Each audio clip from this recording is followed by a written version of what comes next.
নমস্কাৰ, মোৰ নাম ৰূপহী কলিতা। মই এই নামচুক ফুৰিকৰীয়া গাঁৱৰে এগৰাকী মহিলা।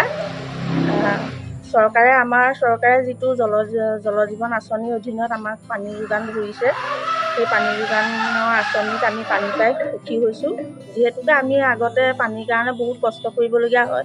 আমাৰ এই এৰিয়াটো বানপানী এৰিয়া, সেয়েহে আমাৰ বানপানীৰ সময়ত বহুত লেতেৰা পানী আমি খাবলগীয়া হয় বা আমি বাচন বৰ্তনকে আদি কৰি সকলোখিনি ধুবলগীয়া হয়। সেয়েহে আমি এতিয়া পানীকণ পাই পেলাই আমি বহুত সন্তুষ্টি প্ৰকাশ কৰিছোঁ। আমাৰ পানীকণে আমাৰ ধৰক কাঁহী বাতি ধোৱা পখলা বা অন্যান্য কাম কাজ কৰি আমি ল'ৰা ছোৱালী স্কুললৈ পঠিওৱালৈকে সকলো কাম আমি নিয়াৰিকৈ কৰিব পাৰিছোঁ।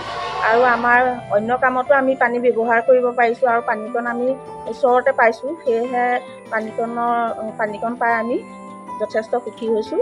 আৰু আমাৰ শেষতে পানীকণ আমাক ঘৰতে যোগান ধৰাৰ বাবে চৰকাৰলৈ আমাৰ ধন্যবাদ।